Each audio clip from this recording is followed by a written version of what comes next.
మొన్న జరిగిన Indian mobile Congress 2022లో Modi గారు భారతదేశం 5G సేవలను అధికారికంగా లాంచ్ చేశారు. 5G సేవలంటే మాటలు కాదు, ఇది ఒక విప్లవం అని చెప్పొచ్చు, ఒక గేమ్ చేంజర్ అని చెప్పొచ్చు ఇన్ఫర్మేషన్ కమ్యూనికేషన్ టెక్నాలజీలో. ప్రతి సంవత్సరం యాన్యువల్గా మొబైల్ కాంగ్రెస్ భారతదేశంలో జరుగుద్ది. దానిలో సర్వీస్ ప్రొవైడర్స్, టెలికాం ఆపరేటర్స్, ఆ రంగంలో సంబంధించిన వాళ్ళందరూ ప్రజెంట్ అవుతారు. దానికి సంబంధించి రకరకాల సమాలోచనలు చేస్తారు. సో 5G సేవలు అనేవి ఇప్పుడు అల్ట్రా హై స్పీడ్ ఇంటర్నెట్తో కనెక్ట్ అవుతూ వస్తుంటే అవి అద్భుతాలు సృష్టిస్తాయి. మనందరికి తెలుసు 1G, 2G, 3G, 4G ఇవన్నీ ఈ టెక్నాలజీస్ అన్ని విదేశాల నుంచి మనం తీసుకున్నాయి, విదేశాల నుంచి దిగుమతి చేసుకున్నాయి. కానీ 2018లో మొట్టమొదటిసారిగా ఇండిజినస్గా అంటే స్వదేశీయంగా ఒక టెస్ట్ బెడ్ని ఏర్పాటు చేసి దానిలో CDOT అంటే department of telecommunications, IITs, Indian institute of science వీళ్ళందరినీ అనుసంధానం చేసి రకరకాల అకాడమిక్స్ను, రీసెర్చ్ సెంటర్స్ను మనం 5G సేవల్ని లాంచ్ చేయడానికి ప్రయత్నం స్టార్ట్ చేసాం 2018 నుంచి. సో అద్భుతంగా ఈ 4 ఏళ్లలో ఫలితాలు సాధించి అఫీషియల్గా మనం 5G సేవలు లాంచ్ చేసాం మొన్నటి నుంచి. భారతదేశంలో 5G స్పెక్ట్రమ్ వేలం ఆల్రెడీ జరిగింది. దాదాపు 1,50,000 కోట్ల గ్రాస్ రెవెన్యూ దీని మీద వచ్చింది. దీనిలో 3 సర్వీస్ ప్రొవైడర్స్ 5G సేవలను కొనుక్కున్నారు స్పెక్ట్రమ్ని. ఒకళ్ళు గరిష్టంగా కొనుక్కుంది అంటే ఎక్కువ హైయెస్ట్ కొనుక్కుంది రిలయన్స్ వాళ్ళు, తర్వాత కొంతవరకు ఎయిర్టెల్, తర్వాత వోడాఫోన్ వాళ్ళు అనమాట. వీళ్ళు 5G స్పెక్ట్రమ్ని ఆల్రెడీ ఆక్షన్లో కొనేసుకున్నారు.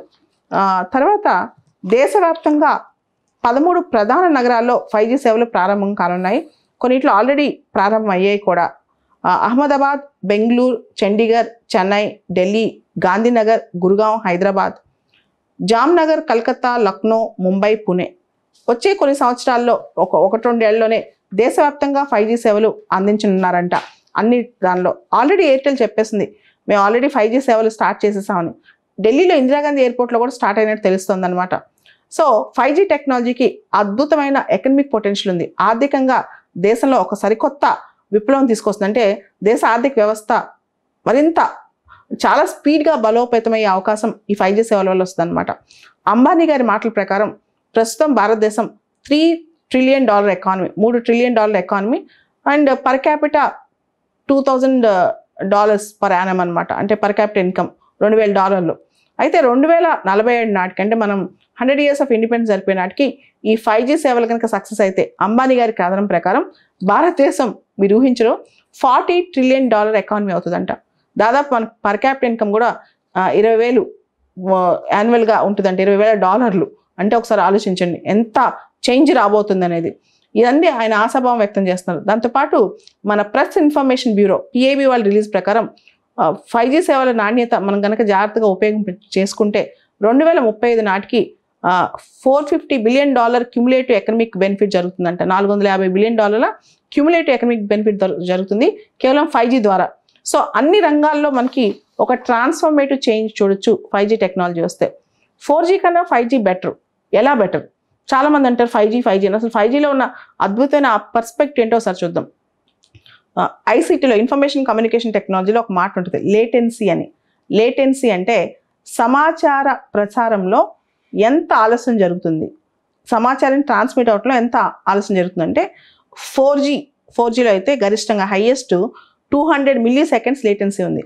అంటే ఒక సమాచారం వెళ్ళటానికి దాదాపు 200 milliseconds, కొంతమంది 150 అంటారు, కొంతమంది 100 milliseconds అంటారు, మ్యాక్సిమం 200 milliseconds లేట్ అవుద్ది అనమాట. అది 4G. కానీ 5G టెక్నాలజీలో 1 millisecond అంతకంటే తక్కువ, 1 millisecond అంతకంటే తక్కువ లేట్ అవుద్ది. అంటే అసలు సమాచారంలో అంత స్పీడ్గా వెళ్తుంది అనమాట. అసలు జస్ట్ 1 millisecond. సో సమాచారంలో అంతరాయం ఉండదు అనమాట 5G టెక్నాలజీలో. దీనివల్ల సరికొత్త సైన్స్ అండ్ టెక్నాలజీకి ఇది కొత్త బ్యాక్ బోన్ అని చెప్పొచ్చు, ఊతం అని చెప్పొచ్చు 5G టెక్నాలజీ. ఉదాహరణకి మనం డ్రైవర్లెస్ కార్స్ అంటున్నాం. ఎదురుగా ఏ ఎనిమలో ఇంకో కారో వస్తుంది, ఏ మనిషి వస్తున్నాడు, 1 millisecond అంతకంటే తక్కువ హ్యూమన్ ఎర్రర్ కూడా లేకుండా పర్ఫెక్షన్ ఉంటుంది కదా అప్పుడు. అలానే రోబోటిక్స్ ఉన్నాయి, 100% పర్ఫెక్షన్. టెలి సర్జరీ ఉంటుంది, ఒక సర్జరీలో కూడా ఫాస్ట్ సర్జరీస్ చేయొచ్చు.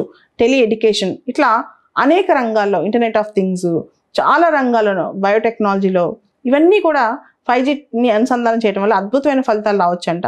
సో లేటెన్సీ లేకపోవడం అనేది కొత్త టెక్నాలజీస్ రిలీజ్ అవటం చాలా తేలిక అవుద్ది అనమాట. కొత్త టెక్నాలజీస్ చాలా ఫాస్ట్గా మనం భారతదేశంలో రిలే చేసుకోవచ్చు. లేటెన్సీ అంటే ఇన్ఫర్మేషన్ ట్రాన్స్మిషన్లో ఉన్న ఆలస్యం తగ్గిపోద్ది బాగా 5G వల్ల. 4Gకి 5Gకి అంత తేడా ఉందన్నమాట. సో ఉదాహరణకి మొన్న మోడీ గారు లాంచ్ చేసినప్పుడు ఇక్కడుండి ఢిల్లీలో ప్రగతి మైదానంలో కూర్చుని స్వీడన్లో ఉన్న కార్ను వర్చువల్గా ఆయన ఆపరేట్ చేశారు. ఢిల్లీలో ప్రగతి మైదానంలో కూర్చుని స్వీడన్లో ఉన్న కార్ని ఆయన వర్చువల్గా ఆపరేట్ చేశారనమాట. సో ఇప్పుడు మనం కొత్త కొత్త టెక్నాలజీ, సైన్స్ అండ్ టెక్నాలజీ అని అనుకుంటున్నాం. ఇంటర్నెట్ ఆఫ్ థింగ్స్ అని, రోబోటిక్స్ అని, మెషిన్ లెర్నింగ్ అని, 3D ప్రింటింగ్ అని, ఆర్టిఫిషియల్ ఇంటెలిజెన్స్ అని, వీటన్నిటికీ కూడా 5G అనేది చాలా back bone. 5G is under current అని చెప్పుకోవచ్చు అనమాట.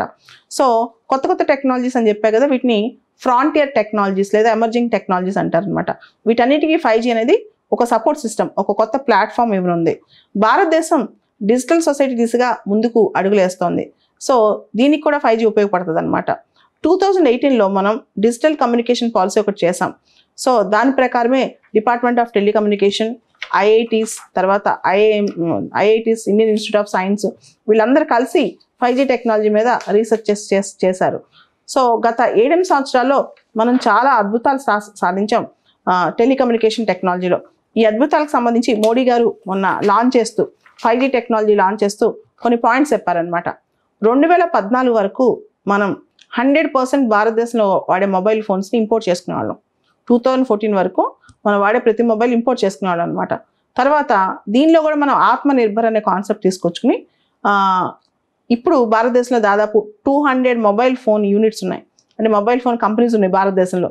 India second largest manufacturer in the mobile phones in the world. భారతదేశంలో మొబైల్ ఫోన్స్లో ఇండియా సెకండ్ లార్జెస్ట్ మ్యానుఫ్యాక్చరర్ అనమాట. ఇండియా మ్యానుఫ్యాక్చరరే కాదు, ఇండియా తన కోసమే కాదు, ఇండియా ఎక్స్పోర్ట్ చేస్తుంది mobile phones. And tele density మనం ఎంత తెలిసే, ఇప్పుడు దాదాపు 85% టెలి డెన్సిటీ ఉంది. 85% టెలి డెన్సిటీ ఉంది, అంటే అంతమందికి మనం రీచ్ అయిపోతున్నాం అనమాట. దాంతోపాటు మొబైల్ ఫోన్స్ ఇండియాలో చాలా చీప్ అయింది. సో ఇంతకుముందు గత 7-8 ఏళ్ల క్రితం 1 GB డేటా ఒక మనిషి వాడుకోవాలంటే 300 రూపాయలు ఖర్చు అయ్యేది. ఇప్పుడు 1 GB డేటా 10 రూపాయలకి వస్తుందన్నమాట. ఆన్లైన్ యావరేజ్ అంటే ఒక ఇండియన్, అంటే సగటుగా ఒక భారతీయుడు నెలకి 14 GB వాడతాడంట. పాత ఖర్చు ప్రకారం అయితే నెలకి 4200 పెట్టాలి 14 GB వాడితే. కానీ ఇప్పుడు నెలకి 125 రూపాయల నుంచి 150 రూపాయల్లో 14 GB మనిషి వాడుకోవచ్చు. ఇది ఒక విప్లవమే కదా. ఇంటర్నెట్, స్మార్ట్ ఫోన్, బ్రాడ్బ్యాండ్, అంతకు మించి ఇండియాలో ఇవన్నీ పెరగటం వల్ల ఎంత అద్భుతాలు వస్తున్నాయి. ప్రతి ఒక్కరి చేతిలో ఇప్పుడు మొబైల్, ప్రతి ఒక్కరి చేతిలో స్మార్ట్ ఫోన్, జామ్ ట్రినిటీ కానీ, డిజిటల్ ట్రాన్సాక్షన్స్ కానీ, ఇవన్నీ కూడా పెరుగుతున్నాయి.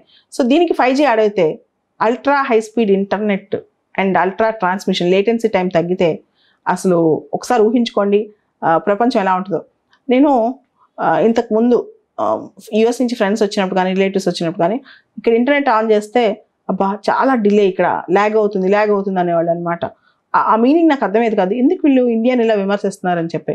అంటే వాళ్ళు హై స్పీడ్ ఇంటర్నెట్కి అలవాటు పడి ఇక్కడ ఇంటర్నెట్ ల్యాగ్ అవుతే అంత వాళ్ళకి అదొక మిస్సింగ్ ఫీలింగ్ ఉంటుంది. భారతదేశంలో ఇప్పుడు 5G వచ్చేస్తే 1 millisecond అంతకంటే తక్కువ టైంలో మనం ఏదైనా సరే డేటా ట్రాన్స్మిషన్ అనేది అంత ఫాస్ట్, ఇన్ఫర్మేషన్ ట్రాన్స్మిషన్ అనేది అంత ఫాస్ట్ జరిగితే నిజంగా కొత్త సైన్స్ అండ్ టెక్నాలజీ, కొత్త ఇన్వెన్షన్స్కి ఇది ఒక కొత్త నాంది అని చెప్పుకోవచ్చు.